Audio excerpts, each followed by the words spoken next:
His men searched her apartment, her phone, her entire life. They found nothing, because the only thing that matters, the location of his daughter, isn't written down anywhere. It's in the memory of the woman he fired 12 hours ago. His name is Yi Kim. He controls shipping lanes, nightclub revenues, and the fear that keeps entire neighborhoods quiet. Her name is Anya Jones.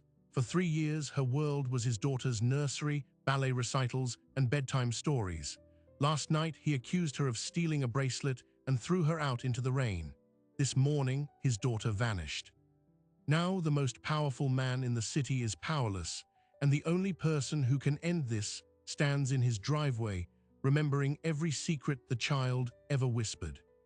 The rain soaks through her trench coat, but Anya doesn't move. She watches Yi Kim, a man who has never waited for anything in his life, wait for her to speak. 3 years ago, Anya Jones answered an ad for a live-in nanny. The salary was 5 times what she made at the daycare center. The requirement was simple: never speak of where you work or who you work for. The estate was a fortress of glass and steel overlooking the Hudson. My Young was 6, with her father's sharp eyes and a silence that filled rooms. Her mother had vanished 2 years prior, officially a car accident, unofficially a debt settled. Anya's job was not just care, it was camouflage, to make the fortress look like a home.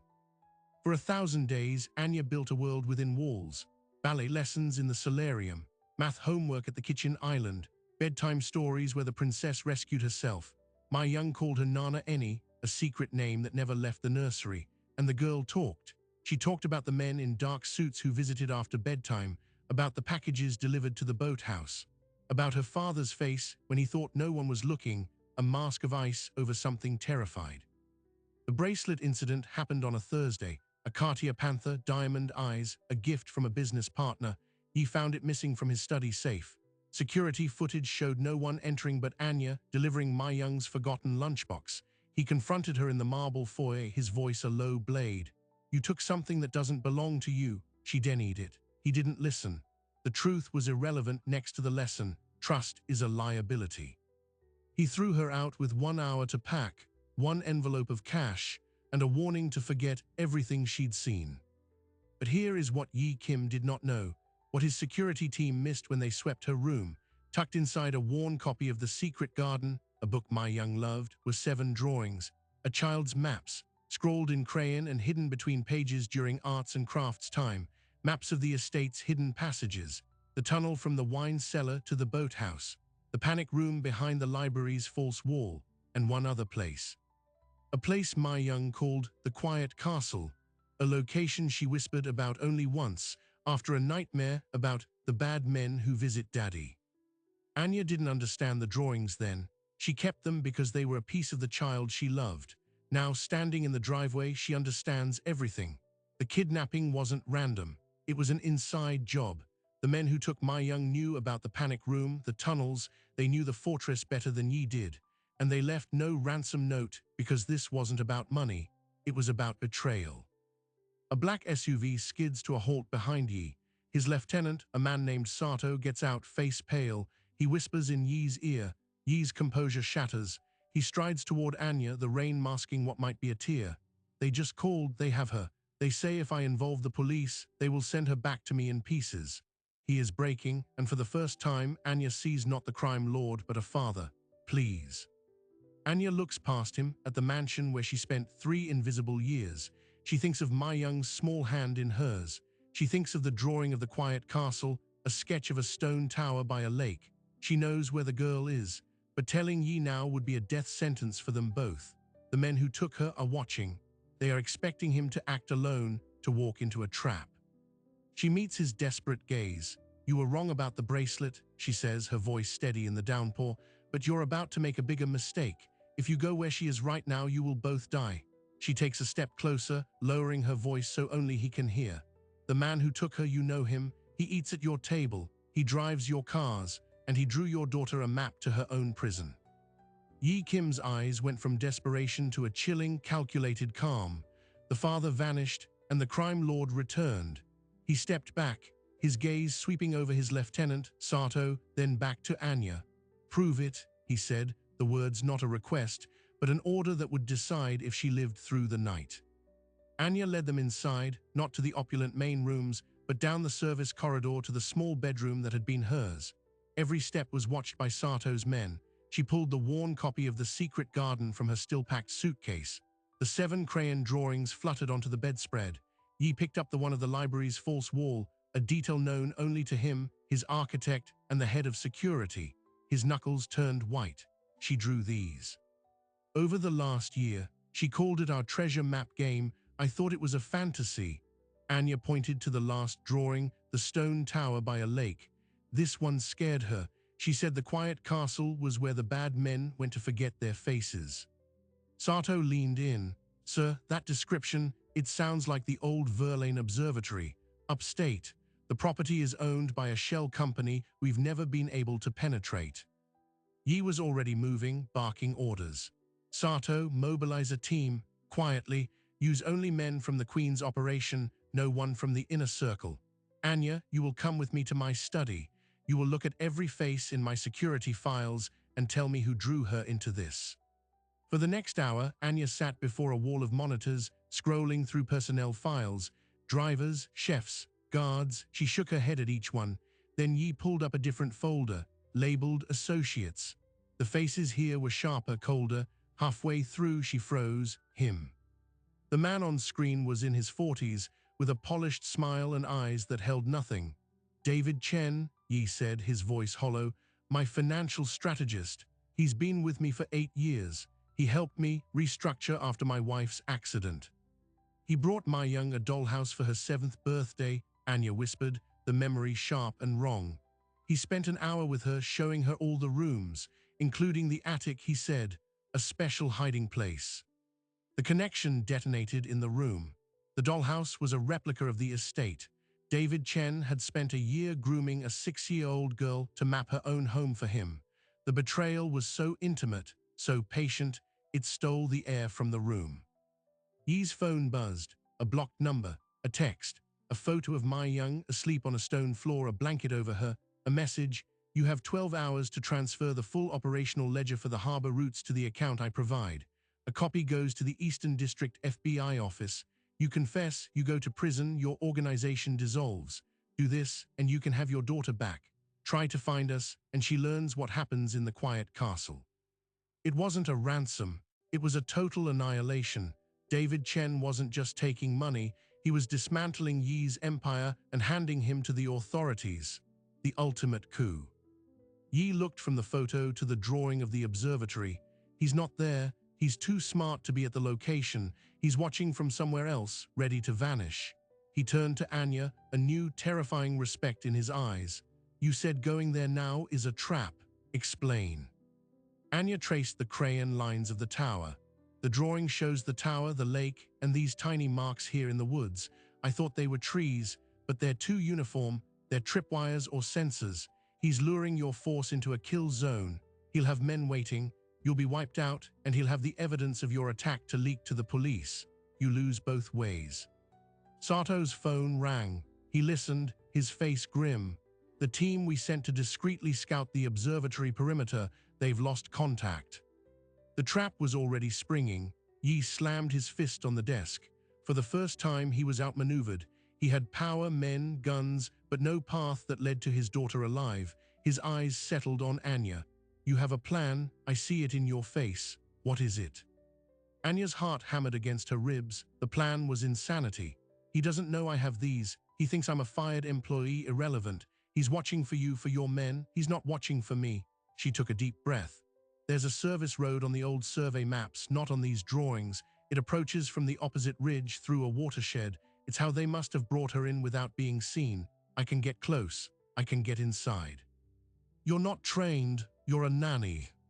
I'm the person Mai Young trusts. If she's scared, if she's hidden somewhere in that building, she'll come to my voice, not a stranger's. And I know something your men don't. I know how she thinks, where she hides. Yi was silent for a full minute, weighing her life against his daughter's. The calculus was brutal and clear. What do you need?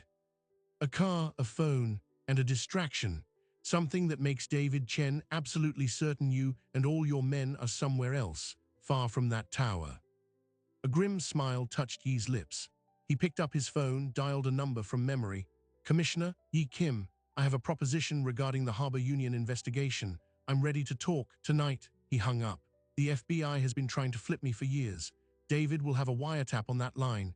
He'll hear that I'm meeting the feds at a downtown safe house in 2 hours. He'll have to divert resources to monitor it, to see if I'm really betraying him first." It was a masterstroke, using his own impending downfall as a feint. Anya nodded. "Give me the car keys." As she turned to leave, Yi caught her arm. His grip was firm but not threatening. "Why are you doing this? I threw you out, I accused you." Anya looked at the photo of Mai Young still on the screen. "Because she once told me the queen in her story wasn't the one with the crown. It was the one who came back when everyone else was afraid. She was talking about me." She pulled her arm free. "This isn't for you." The drive north was a blur of rain and adrenaline. The old Ford Fusion Yi provided was nondescript. The phone had one number programmed. She followed the coordinates Sato had given her, leaving the highway for gravel, then for an overgrown forestry track that wound up a dark, pine-covered ridge. According to the map, the observatory was in the valley below.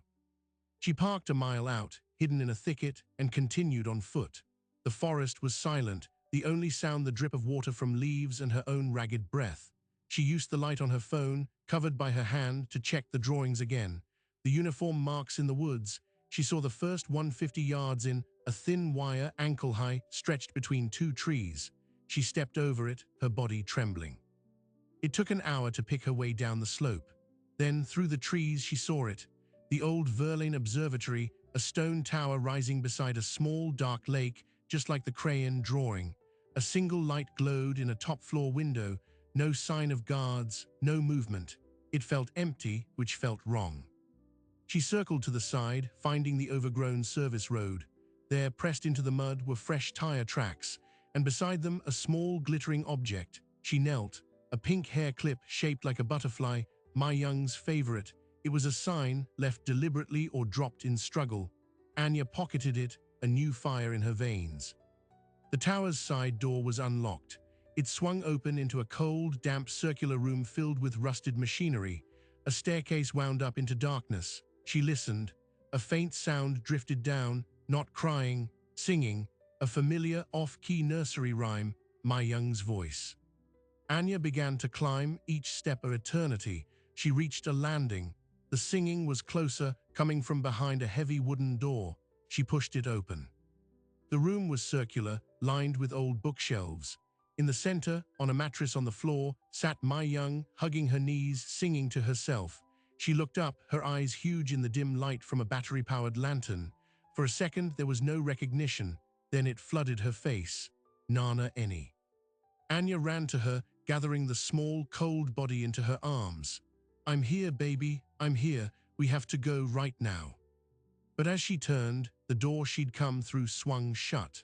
A click echoed in the stone room. The lock was electronic. From a shadowed corner, a voice she'd only heard from monitors in the study said, "I had a feeling he'd send you, the one variable I couldn't fully calculate." David Chen stepped into the lantern light. He held no gun. He didn't need one. In his hand was a small tablet. On its screen was a live feed showing Yi Kim's black SUVs converging on the downtown safe house. "Right on schedule," he said, smiling at Anya. He took the bait. "He's walking into an ambush set by my associates in the rival triad. They've been promised his territory. And you led me to the one thing I needed." He gestured to Mai Young, who buried her face in Anya's coat. "Her father is sentimental. He would have traded his empire for her, but he would have kept copies of the ledgers, backups of the evidence. He would have left an insurance policy. But you," he took a step closer, "you he trusts now, you he would tell where the real failsafe is hidden, and look at that. You came straight to me." The door hadn't locked to keep them in. It had locked to keep everyone else out. Anya wasn't the rescuer. She was the final piece of the puzzle, lured into the cage. She held Mai Young tighter, her mind racing. Yi was walking into a death trap, and she had just delivered herself and the child to the man who orchestrated it all. The quiet castle wasn't a prison. It was David Chen's office, and the clock on his tablet showed the ambush downtown was set to begin in 19 minutes. Anya's blood ran cold. David Chen hadn't just outsmarted Yi, he had used her own protective instinct as the final lure. She wasn't a rescuer. She was the package delivery, confirming the one thing he needed to know, that the real failsafe wasn't a file or a ledger. It was a person. He didn't tell you, did he? Chen said, reading the shock on her face. He set the tablet down, the live feed of Yi's convoy still rolling. Yi Kim is a paranoid man. He would never trust digital copies. He would trust a memory, a single loyal memory. For the last 2 years, every Sunday he took Ma Young on a special trip. They'd visit an old woman in a brownstone in Brooklyn. Ma Young thought it was her great-aunt. The woman's name is Hana. She was Yi's first bookkeeper, long retired. Every transaction, every name, every sin is in her head. She is the living ledger. And you, he pointed at Anya, you drove them every time. The truth was a physical blow. Anya had driven those trips. She'd waited in the car, listening to Ma Young chatter about the nice lady with the hard candies. She had been the unwitting chauffeur for Yi's greatest secret. And now, Chen needed her to lead him to Hana, to erase the last witness who could tie him to the empire he was stealing. I don't know the address, Anya said, her voice barely a whisper. It was true. Yi had always input the destination into the car's GPS himself and cleared the history after. Chen smiled. It was a thin, joyless line. But you know the neighborhood. You know the bakery on the corner where you bought the cherry Danish every time because the child asked for it. You know the firehouse with the Dalmatian. You know enough, and now you have a choice. Lead me to Hana and I put you and the girl on a flight to anywhere. You can disappear. Or, he gestured to the stone walls, you can stay here. When my associates finish with Yi downtown, they will come here to clean up. They are not as sentimental as I am. Ma Young clung to Anya's neck, her small body trembling. Anya's mind raced, a frantic calculation against a ticking clock, 18 minutes until the downtown ambush.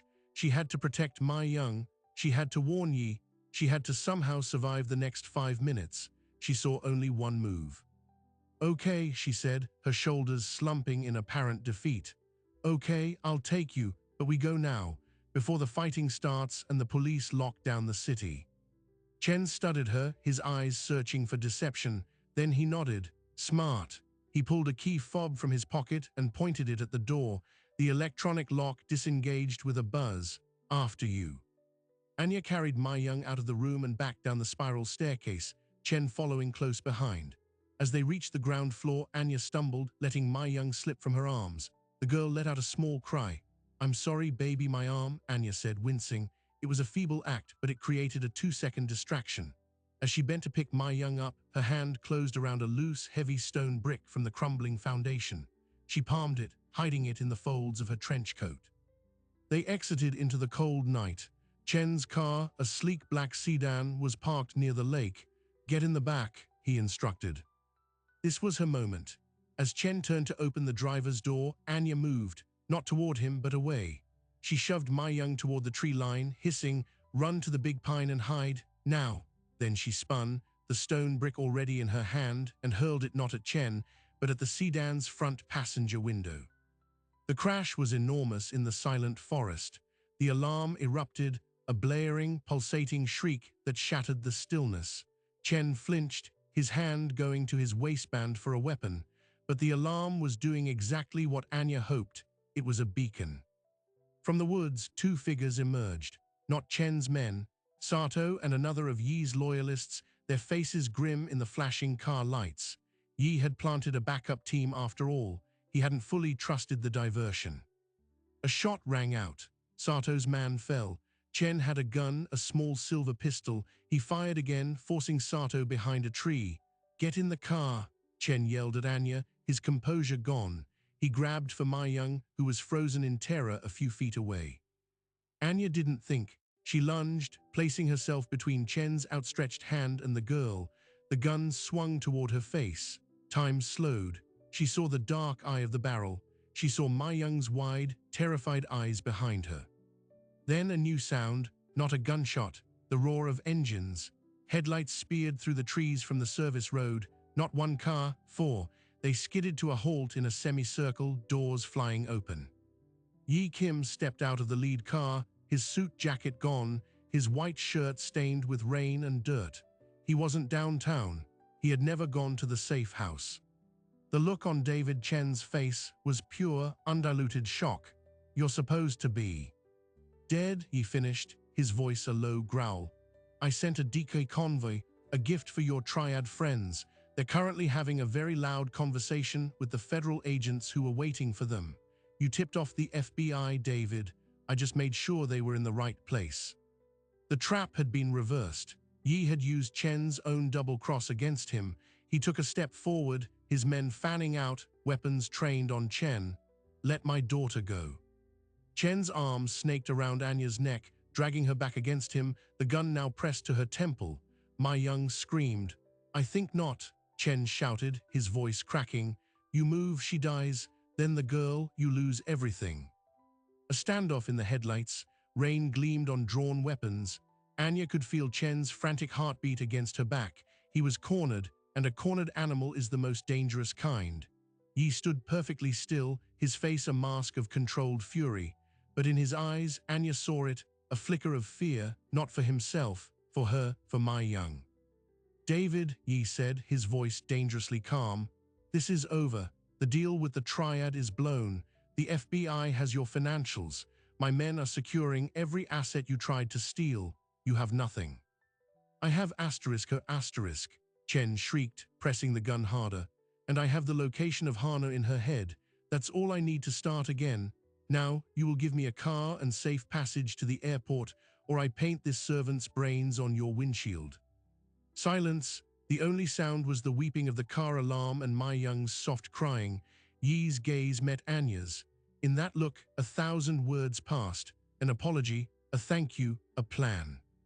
Yi nodded almost imperceptibly, then he did something unexpected. He dropped his gun, it thudded to the wet earth. He raised his empty hands. Take me instead. Chen blinked. What? You want leverage? You want a hostage they won't shoot at? Take me. Let Anya take Ma Young and go. I am worth more than both of them combined. You know that. It was a king's gambit, the ultimate sacrifice. Anya stared, disbelieving. Chen's grip on her loosened, just a fraction as his mind raced, calculating the new, staggering value of the offer. Throw your men's weapons into the lake, Chen demanded, his voice gaining a greedy edge. Now. Yi didn't hesitate. Do it.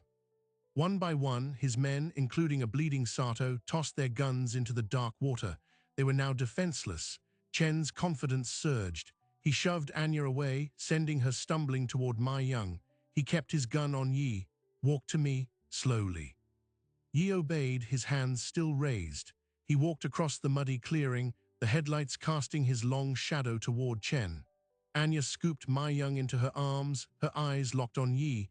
This couldn't be the play. He wouldn't just surrender. When Yi was 3 feet away, Chen motioned with the gun. Turn around, hands behind your back. Yi turned. As he did, his eyes found Anya's again. He mouthed a single silent word.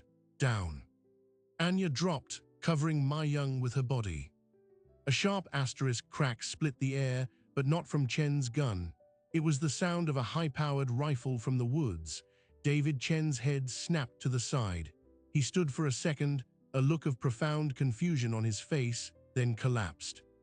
Standing at the tree line, a long rifle held with expert ease, was Hana, the old bookkeeper. Her hands were steady, her expression one of grim finality. She lowered the weapon. I never liked his percentages, she said, her voice carrying clearly in the sudden quiet. Yi turned, looking at Chen's body, then at Hana. He gave her a small, respectful nod. Then he ran to Anya and Ma Young. The next minutes were a blur. Sato was tended to. Chen's body was covered. Yi held his daughter, rocking her, whispering apologies into her hair. When he finally looked at Anya, his eyes were raw. You came for her. You came for us, Anya breathed, her body beginning to shake with delayed shock. He had played the ultimate risk. He had used himself as bait, trusting that Hana, who had been watching the estate remotely ever since Anya uncovered the drawings, would be in position. He had bet his life that the old woman's loyalty and her aim were both true. As dawn began to bleed light over the lake, the scope of the victory became clear. David Chen was dead. His triad alliance was in federal custody. The attempted coup was crushed, but the cost was visible in the mud, the blood, and the haunted look in a little girl's eyes. In the back of the car, my young finally slept, her head in Anya's lap. Yi sat in the front passenger seat, staring out at the breaking day. He spoke without turning. The house is not safe, not yet. There will be reprisals, shifts in power. He finally looked at her in the rearview mirror. I need to know you're both protected. I have a place, quiet, far from the city. Anya stroked Ma Young's hair. For how long? For as long as it takes, Yi said. Then he added, his voice softer, but that's not the offer, Anya. The offer is a new arrangement. You are not the nanny anymore. You are the guardian, my partner in keeping her safe. You have a say, you have authority, and you have a home for as long as you want it. It was more than a job. It was a position of power, a share of responsibility. It was the trust he had broken, now offered back, reforged in crisis. Anya looked down at the sleeping child, then out at the man who was, for all his flaws, her father. The fortress had fallen, and from its rubble, something new had to be built. She nodded. We go together. The three cars pulled away from the lake, leaving the quiet castle behind. But as they reached the main road, Sato, bandaged and in the lead car, radioed back, his voice tense. Yi, we have a problem. The police scanner, they're reporting a body found in the Brooklyn brownstone. An elderly female, gunshot. It's Hana's address. Yi's face went pale. But she's here, she's with us. In the third car, Hana leaned forward, speaking into the driver's intercom. Her voice was calm. No, Yi, I am here. The woman in Brooklyn was my sister, my cover. The body they found, that means Chen was not working alone. He had a partner, and the partner just closed our last loose end. The victory turned to ash in their mouths. David Chen was a front. The real architect was still out there, anonymous, and they had just announced to them that the living ledger was still alive. The war wasn't over, it had just taken off its mask, and now it knew exactly where they were going. Yi slammed his fist against the dashboard. Turn the convoy around. We're not going to the safe house. We're going to the one place no one would expect the Kang family to be. He looked at Anya in the rearview mirror, his expression a map of grim resolve. We're going to your sister's apartment in Queens. Anya's blood froze. No, you don't involve my family. That was the one rule. The rules changed when Chen's partner killed an old woman to cover their tracks. Yi shot back, his voice hard. They know we're running. They'll expect a private jet, a yacht, a fortress. They will not expect a two-bedroom walk-up above a bodega. It's the only play we have. It was a brutal logic. To hide in the one place that belonged entirely to her old life, a life he had paid her to leave behind. Anya looked down at Ma Young, then nodded, her throat tight. She gave the driver the address. For 3 days, they lived in her sister Lena's cramped apartment. The air was thick with the smell of incense and simmering stew. Lena, a nurse with tired eyes and a protective streak a mile wide, asked no questions. She took one look at the haunted child and the desperate man and simply made up the sofa bed. Yi was a fish out of water. He didn't know how to work the old stove. He flinched at the sound of the subway rattling past the window, but he sat at the small formica table and helped Ma Young with her coloring books. He listened to Lena's stories about her long shifts. He was, for the first time, just a man in a small room, powerless. Hana, the living ledger, sat in the corner by the window, a silent sentinel with a pistol in her lap. She spent hours on a secure laptop Sato had provided, tracing the digital ghost of Chen's partner. The kill in Brooklyn was professional, she murmured on the second night. No forced entry, the sister let her killer in, she knew them. On the third day, Hana found it, a shadow in the financial records, a consulting fee paid monthly from a Kang subsidiary to a medical billing company. The company was real, but one of its authorized signatories was an alias. The alias led to a bank account in the Caymans, and that account had received a single, massive deposit from a shell company owned by David Chen on the same day, 3 years ago, that Yi's wife had her fatal accident. Yi stared at the screen, the color draining from his face. This payment, it started after Su Jin died. Hana nodded. It's a pension for services rendered. Someone inside your organization was on Chen's payroll from the beginning. They helped engineer your wife's death to destabilize you. They fed Chen the information to groom Ma Young. They knew about me. They are the true architect. The room felt airless. The enemy wasn't a rival syndicate. It was a rot within, a traitor who had been patiently dismantling Yi's life for years, and they were still out there, waiting for the final piece, Hana's death. Anya watched Yi retreat into a cold, silent fury. He began making calls on a burner phone, his voice low and deadly. He was marshalling his remaining loyalists, preparing for a civil war within his own organization. It was a path that would lead to more blood, more danger for Mai Young. That night, as Lena sang Mai Young to sleep in the other room, Anya approached Yi. "You can't fight a ghost by burning down your own house. You'll destroy what's left." "What do you suggest?" he asked, exhaustion etching his face. "Surrender." "No," Anya said, an idea forming, reckless and clear. "We make the ghost materialize. We give them exactly what they want. Publicly, we make Hana the bait." Yi's eyes narrowed. "Absolutely not." "Hear me out. You announce that, in light of the recent attempts on your family, you are voluntarily dissolving your business interests and turning state's evidence. You hold a press conference. You say the crown jewel of your testimony is your longtime bookkeeper Hana, who will be delivered into federal custody at a specific time and place. The traitor will have to move. They'll have one last chance to silence her before she talks, and we'll be waiting." It was a gamble that put Hana in the crosshairs. The old woman looked up from her corner, a faint smile on her lips. "I've been waiting 20 years for a good reason to retire. This will do." Yi argued, but the plan had a terrible elegance. It was the only way to smoke out an enemy who could otherwise wait forever. Reluctantly, he agreed. The stage was set. A leak was arranged to a tabloid known for its mob ties. Kang Yi to flip, bookkeeper to testify. The location, a federal courthouse in Lower Manhattan. The time, noon the next day. At 11:30 a.m., a motorcade of black SUVs left a Kang-owned garage. Inside the middle vehicle, visible through the tinted windows, was a figure in a beige trench coat with a low bun of box braids, Hana, disguised as Anya. The real Anya was already inside the courthouse, wearing a court officer's uniform borrowed through one of Lena's connections. Yi was in a secure holding room with federal agents, part of the negotiated pretense. From a rooftop across the street, Anya watched the motorcade approach. Her heart was a drum. The trap was set. The street was lined with news vans and curious onlookers. Among them, the killer would be hiding. The SUVs stopped. Hana was escorted out by two of Yi's men. They moved toward the courthouse steps. A shot rang out. But it didn't come from the crowd. It came from the laid SUV. One of Yi's own escorts turned and fired at the figure in the trench coat. The figure crumpled. Chaos erupted. Anya's blood turned to ice. The traitor wasn't in the crowd. The traitor was in the motorcade, Sato. She watched in horror as Sato calmly stepped over the fallen Dike, one of his own men in a wig, and strode toward the courthouse steps, his service weapon drawn. He wasn't after the fake Hana. He was going inside to find the real one. He had known about the switch. He had been in on it from the start. Anya ran, pushing through the panicked crowd, hitting the courthouse side door.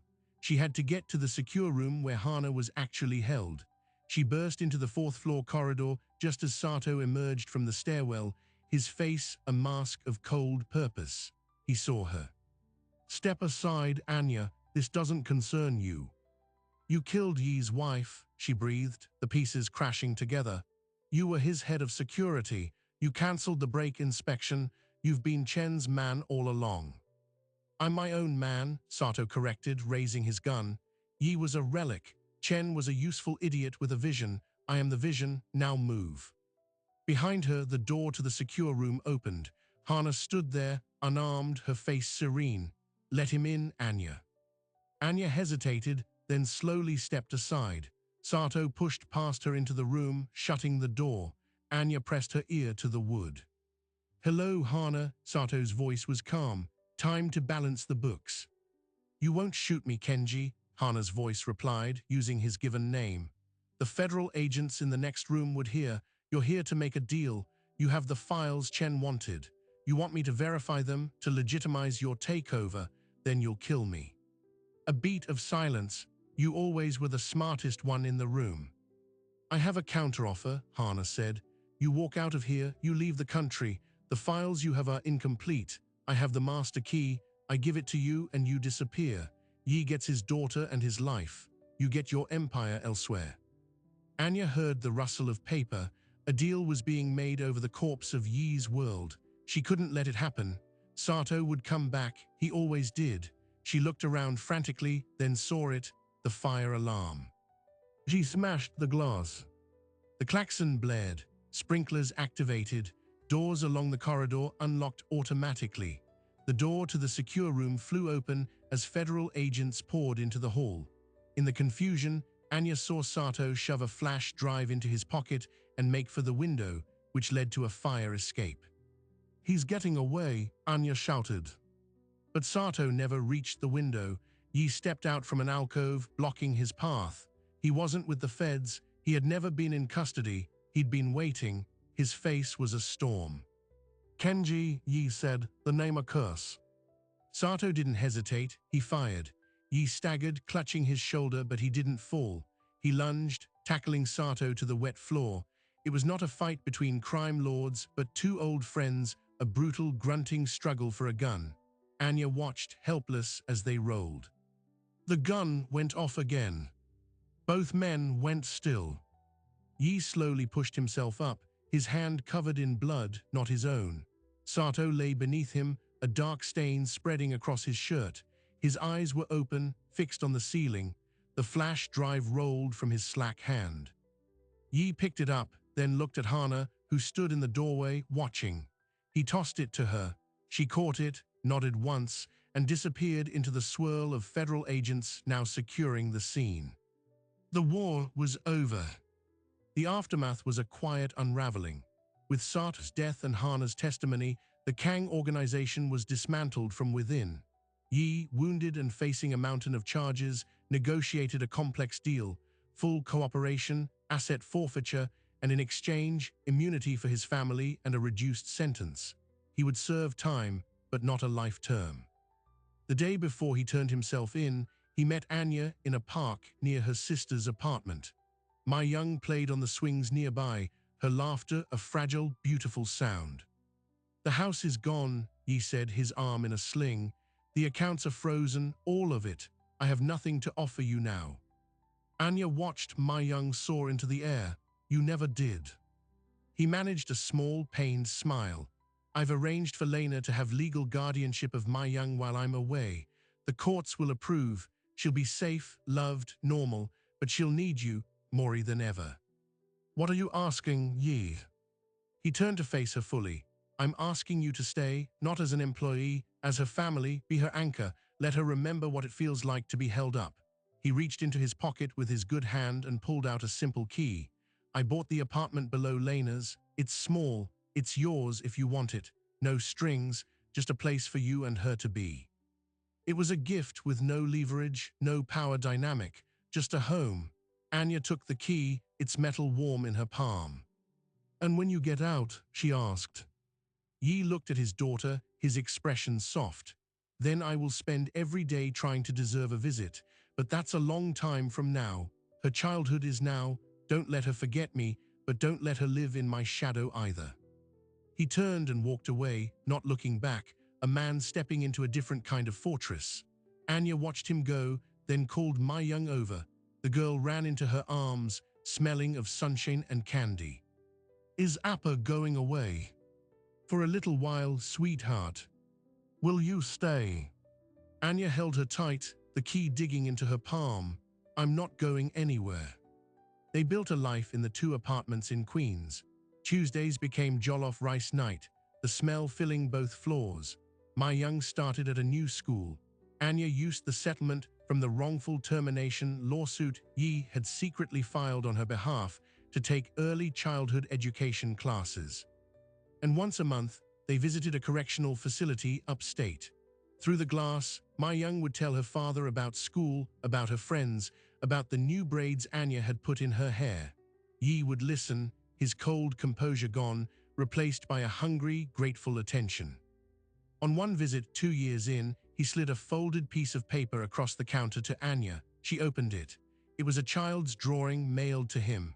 A crayon picture of 3 stick figures, one tall, one medium, one small, holding hands in front of a building with 2 floors. At the bottom, in wobbly letters, home.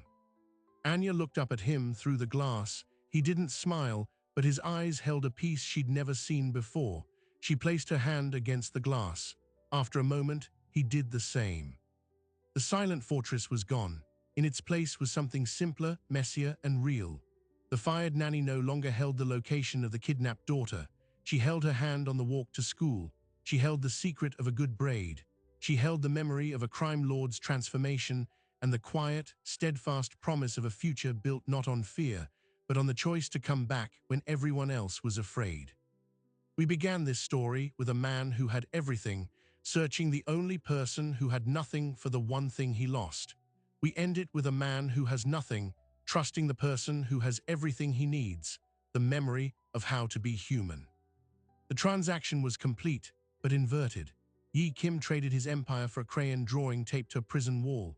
Anya Jones traded her silence for a child's hand to hold on the first day of school. The ledger was not balanced in money or power, but in the quiet currency of second chances. The fortress was always an illusion.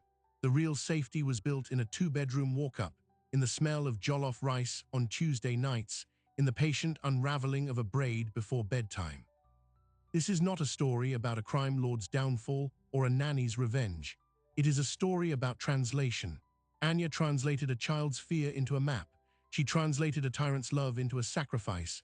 She translated her own strong hands from instruments of service into pillars of a family.